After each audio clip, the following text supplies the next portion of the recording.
आज अपने मोरोपंत जी के 75 वर्ष पूरे हुए, इसके लिए उनको शाल पांजर ली। 75 वर्ष का आपने किया, लेकिन मैं इसका अर्थ जानता हूं। 75 वर्ष की शाल जब उड़ी जाती है तब उसका अर्थ यह होता है कि अब आपकी आयु हो गई, अब जरा बाजू हमको करने दो। आज अपने मोरोपंत जी के 75 वर्ष पूरे हुए, इसके लिए उनको शाल पांजर ली। आणि मग म्हटलं थोडंसं बोला, तर ते म्हणे कशाला बोलायचं, नाही बोला, आग्रह झाला। ते उभे राहिले। उभे राहिल्यावर स्वाभाविक मोरोपंतांचं बोलणं जे कार्यकर्ते जरा हसऱ्या चेहऱ्याने पाहायचे, तर ते म्हणायचे की मेरी मुश्किल ये है कि मैं खड़ा होता तो लोग हंसने लगते, मैंने हंसने लायक कुछ बोला नहीं तो भी मेरे बोलने पर हंसते, क्योंकि मुझे लगता है लोग मुझे गंभीरता से नहीं ले रहे। मग पुढे ते असं म्हणाले, त्यांचे शब्द आहेत बरं, म्हणून उच्चारतो मैं जब मर जाऊंगा तब भी पहले लोग पत्थर मार के देखेंगे कि सचमुच मर गया।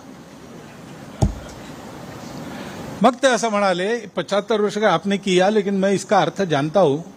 75 वर्ष की शाल जब उड़ी जाती है तब उसका अर्थ यह होता है कि अब आपकी आयु हो गई, अब जरा बाजू हमको करने दो। म्हणजे त्यांच्या गौरवाकरता गौरवाचा भाव मनात घेऊन हे सगळं होतं, त्याच्यात तो गौरव आपल्याला चिकटू नये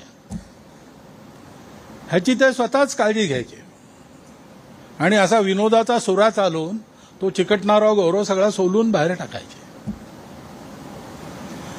हे मनुष्याचं व्यक्तित्व जेव्हा विलीन होतं, आपल्याकडे एका गीतात उल्लेख आहे, त्या अहंकार कोशात कोंडून पडे पुरुषार्थ, तो कोश दुभंगुनी होत हे विशाल जीवना आता, जगतास देऊ मानवता संघ हीच जीवन गाथा। या ओळी पूर्णपणे जगणारे मोरोपंत, आणि त्याच्यामुळे तो कोश दुभंगून हा जो पुरुषार्थ विशाल प्रगट झाला, तो पुरुषार्थ आजही आपल्याला प्रेरणा देतो।